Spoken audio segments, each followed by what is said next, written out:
আধুনিক বিশ্বে যে সকল মুসলিম বিজ্ঞানীদের অবদান সবচেয়ে বেশি তাদের মধ্যে একজন হলেন ভূবিজ্ঞানের জনক মহাজ্ঞানী আল বেরুইনি।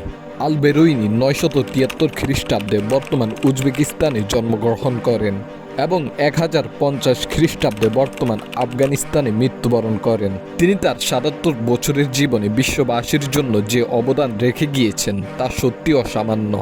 আল বেরুইনি পাথরের গঠন, খনিজ পদার্থ, পৃথিবীর আকার, পাহাড় পর্বত, নদী সমুদ্র, ভূপৃষ্ঠ ও চাঁদের বিভিন্ন অবস্থা, দিন রাতের পরিবর্তন এবং চাঁদ সূর্যের গতি, চন্দ্রগ্রহণ ও সূর্যগ্রহণ নিয়ে গবেষণা করেন।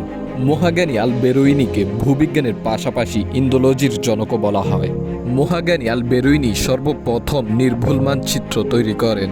ভূবিজ্ঞানের পাশাপাশি তিনি ছিলেন প্রাক আধুনিক যুগের বিশ্ববিখ্যাত দার্শনিক। তিনি ছিলেন একজন গণিতবিদ, জ্যোতির্বিদ, পদার্থবিদ। আধুনিক চিকিৎসা বিজ্ঞানেও আল বেরুইনির অবদান অসামান্য। মহাজ্ঞানী আল বেরুইনি ছিলেন বহুবিদ্যার বিশারদ। তিনি ভারত উপমহাদেশের ধর্ম সংস্কৃতি নিয়েও তুমুল গবেষণা করেন। মহাজ্ঞানী আল বেরুইনি শুধু মুসলিম বিশ্বেই নয়, বরং তিনি ছিলেন সমগ্র বিশ্বের শ্রেষ্ঠ জ্ঞানীদের একজন। মহাজ্ঞানী আল বেরুইনি প্রায় 146টি গ্রন্থ রচনা করেন, যার মধ্যে 95টিরও বেশি গ্রন্থ ভূবিজ্ঞান, জ্যোতির্বিজ্ঞান, গণিত, ভূগোল, চিকিৎসাশাস্ত্র এবং খনিজ বিজ্ঞান নিয়ে।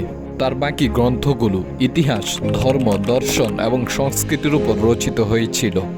মহাজ্ঞানী আল বেরুইনির জগৎ বিখ্যাত গ্রন্থ আল কানুন আল মাসউদি, কিতাব আল জামহির ও তাহকিক মালিল হিন্দের মতো জগৎ বিখ্যাত গ্রন্থগুলো আজও আধুনিক বিশ্বকে পথ প্রদর্শন করে যাচ্ছে।